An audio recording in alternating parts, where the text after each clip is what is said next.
தேமுதிக தலைவர் கேப்டன் விஜயகாந்தின் கனவு திட்டமான நதிநீர் இணைப்பு திட்டம் நரேந்திர மோடி மீண்டும் பிரதமராகும் போது நிச்சயம் நிறைவேற்றப்படும் என விஜய பிரபாகரன் உறுதியளித்துள்ளார்.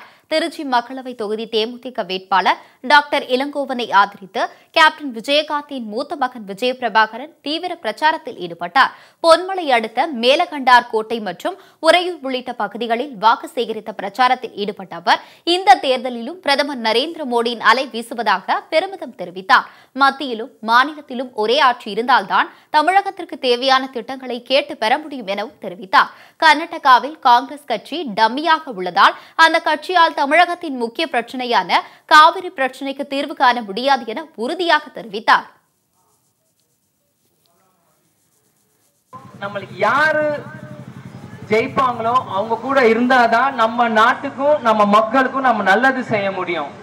ரெண்டு பக்கம் தட்டினாதான் ஓசை. சென்ட்ரலையும் நம்ம சத்தம் இருக்கணும், ஸ்டேட்லயும் இருக்கணும். அதனால அப்பதான் நம்ம மக்களுக்கு நல்லது செய்ய முடியும். ஈகோ, பொறாம எல்லாமே தூக்கி எரிஞ்சிட்டு இந்த ஒரு தேர்தல் நம்ம உழைச்சோம்னா கண்டிப்பா இன்னும் 2 வருஷம் இந்த ஆட்சி இருக்குங்க. கண்டிப்பா நம்ம மக்களுக்கு என்னென்ன நல்லது செய்ய முடியுமோ அத்தனையும் நம்ம கொண்டு வர முடியும். நதிகள் இணைப்பது கேப்டன் தான் முதல்ல சொன்னாரு. நிச்சயம் இந்த வாட்டி நம்ம கொண்டு வர முடியும்.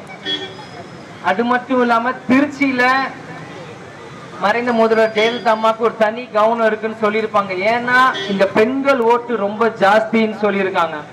அதனால என்னைக்குமே அதிமுக அவங்களுக்கு இங்க தனி கவனம் இருக்கு, நல்லா நம்ம செய்யறாங்க அப்படின்ட்டு இங்க நிறைய ஸ்கீம்ஸ் அம்மா இருக்கிறவங்க கொண்டு வந்திருக்காங்க திருச்சியில.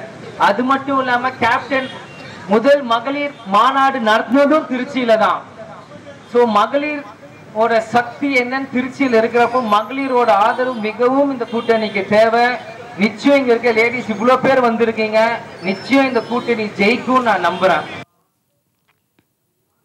தேமுதிக பொருளாளர் திருமதி பிரேமலதா விஜயகாந்த் பிரச்சாரத்தில் ஈடுபட்டு